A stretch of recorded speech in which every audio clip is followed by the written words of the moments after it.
আসসালামু আলাইকুম।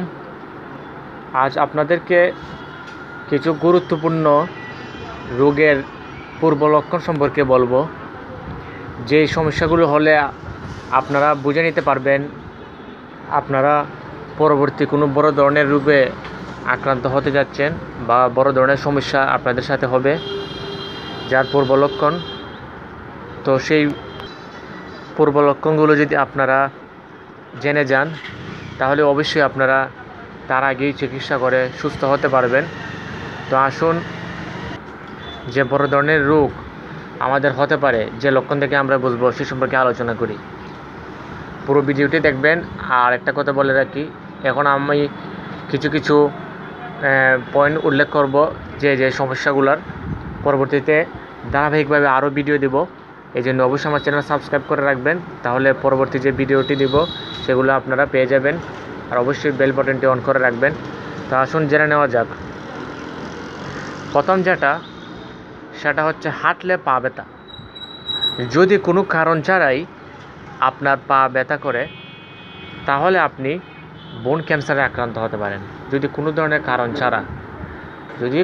কারণ ছাড়াই দেখেন আপনার কোনো জায়গায় বেশি হাঁটেন নাই বা কোনো সমস্যা নাই, হঠাৎ আপনার শুধু পায়ে ব্যথা করে সবসময়, তাহলে আপনি বোন ক্যান্সারে আক্রান্ত হতে পারেন। তখন অবশ্যই এই ধরনের সমস্যা হলে ডাক্তারের শরণাপন্ন হবেন। দ্বিতীয়ত সেটা হচ্ছে ঘন ঘন প্রস্রাব।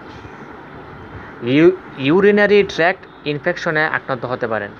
এই রোগটার নাম হচ্ছে ইউরিনারি ট্র্যাক্ট ইনফেকশন। যাদের ঘন ঘন প্রস্রাব হয় তারা এই রোগটাতে আক্রান্ত হতে পারেন, ইউরিনারি ট্র্যাক্ট ইনফেকশনে আক্রান্ত হতে পারেন। আর যদি খেয়াল করেন আপনি বারবার প্রস্রাব করেন এবং প্রবল তৃষ্ণা বোধ করেন, তাহলে আপনি ডায়াবেটিসে আক্রান্ত হতে পারেন।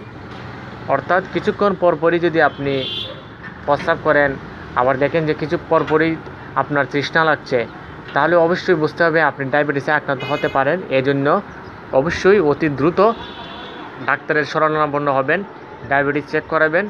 তাহলে যদি ডায়াবেটিসের পূর্ব লক্ষণ থাকে বা ডায়াবেটিস হওয়ার সম্ভাবনা থাকে, তাহলে আপনারা জানতে পারবেন, বুঝতে পারবেন, বা ডাক্তারের পরামর্শ অনুযায়ী ওষুধ খাবেন, তাহলেই কমে যাবে। আরেকটা অনেকেই দেখবেন যখন টিভি দেখে বা মোবাইল ইউজ করে, টিভি দেখার সময় টিভিতে যদি কোনো কিছু দেখে তাহলে সে ঘুমিয়ে পড়ে। অর্থাৎ টিভি দেখার বসলেই মানুষ যারা ঘুমিয়ে পড়ে বা ঘুম চলে আসে, টিভি কিংবা সিনেমা দেখতে বসেই আপনি যদি হুট করে ঘুমিয়ে যান, তাহলে স্লিপ অ্যাপনি নামে একটা রোগ আছে, স্লিপ অ্যাপনি। বুঝে নিতে হবে আপনি স্লিপ অ্যাপনি রোগে আক্রান্ত বা এই স্লিপ অ্যাপনি রোগে আক্রান্ত হতে পারেন। এটি ঘুম সংক্রান্ত একটি মারাত্মক রোগ। যদি এটা নিয়মিত আপনার সাথে ঘটে থাকে বা আপনাদের কোনো আত্মীয় বা আপনার ছেলে সন্তান তাদের সাথে এটা ঘটে থাকে, অবশ্যই ডাক্তারের শরণাপন্ন হবেন। তারপর সেই সম্পর্কে আপনারা চিকিৎসা নেবেন, কারণ এটা এক ধরনের বড় ধরনের রোগের লক্ষণ। রোগটির নাম হচ্ছে স্লিপ অ্যাপনি। তো এইরকম আরও অনেক বড় বড় লক্ষণ আছে, যেগুলো আমি পরবর্তীতে আরও ধারাবাহিকভাবে দিব। আপনারা অবশ্যই আমার চ্যানেল সাবস্ক্রাইব করে সাথে থাকবেন।